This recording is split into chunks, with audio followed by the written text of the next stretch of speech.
It has been almost a full week since the Memphis Safe Task Force arrived in Memphis, and hundreds of arrests have been made so far.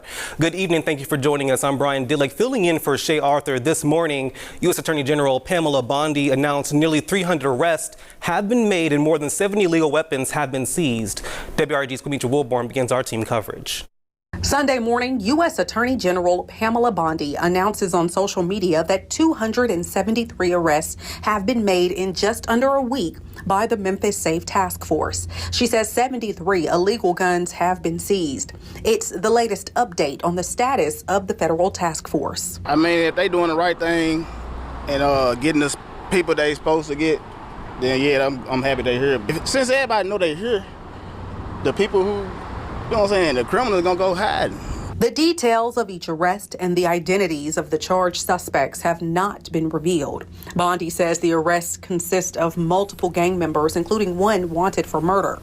In his recent weekly newsletter, Shelby County District Attorney Steve Mulroy said that the county is bracing for potentially more than 100 new cases a day due to the surge in arrests, which he said could overwhelm the jail and create backlogs in the court system.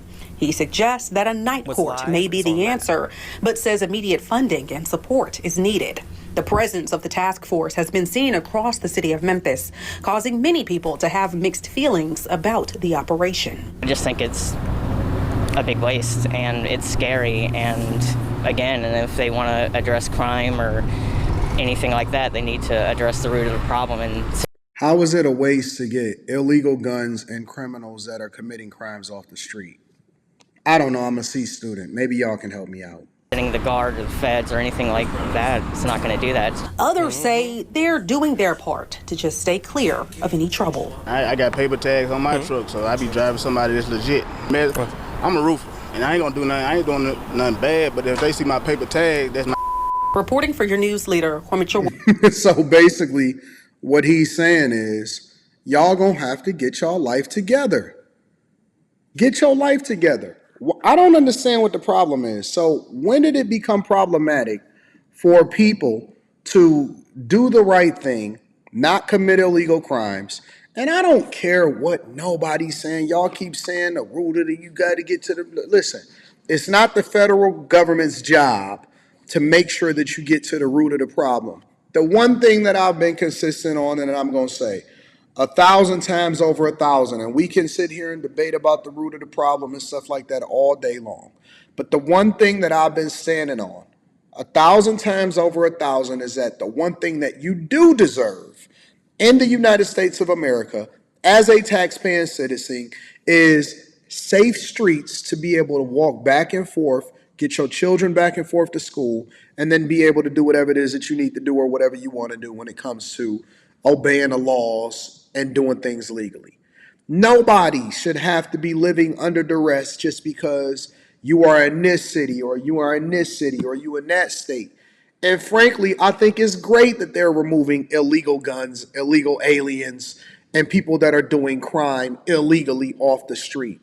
I don't see what the problem is. The only people that would have a complaint about that are the criminals. I have not heard from one person, whether they were from D.C., because I've talked to multiple different people in D.C., I haven't heard from one person that, you know, and I'm talking about news, I'm talking about on social media, I'm talking about different apps, whatever.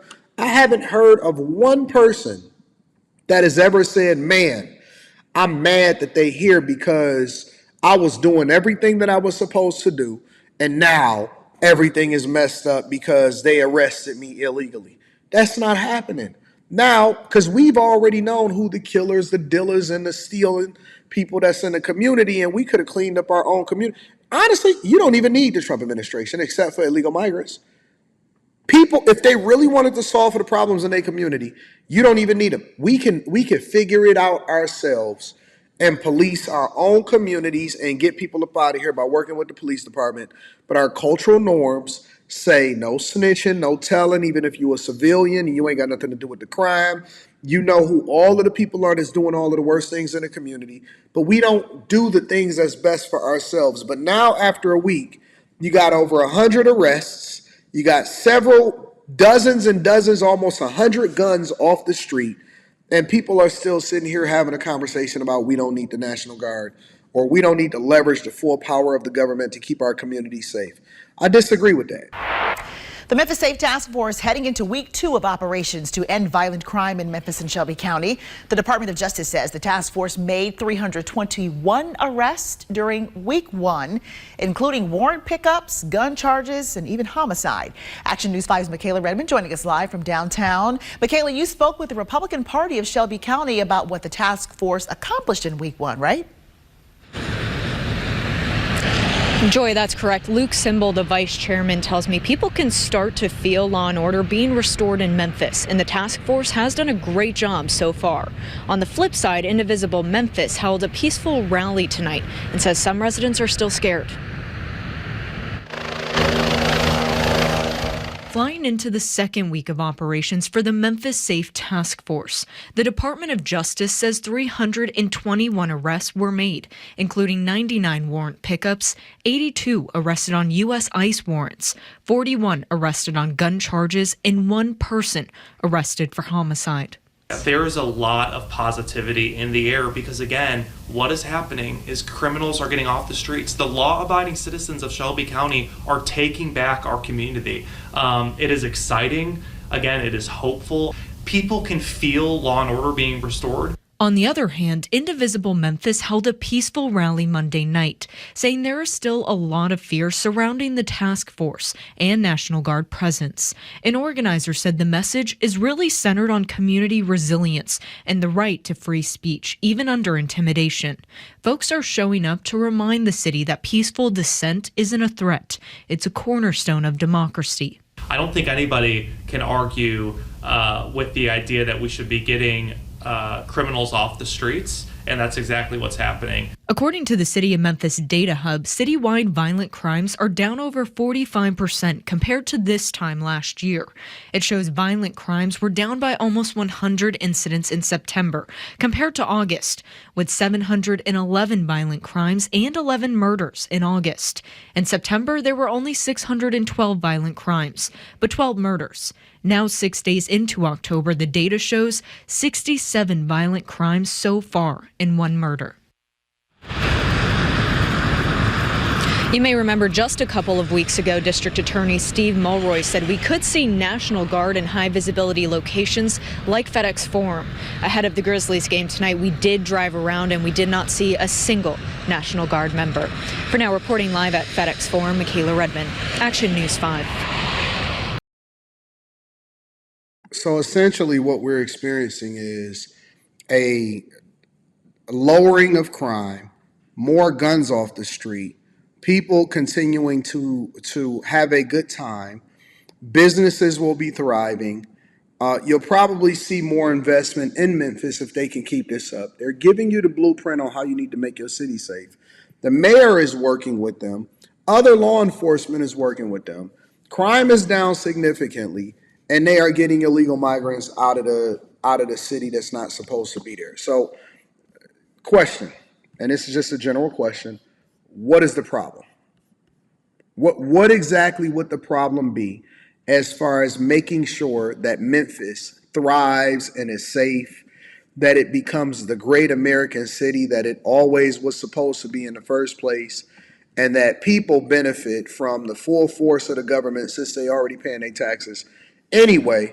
At least you can leverage it to ensure that you can get your daughter and your son to school safe, and that that's one less problem that needs to be focused on within the communities that y'all live in.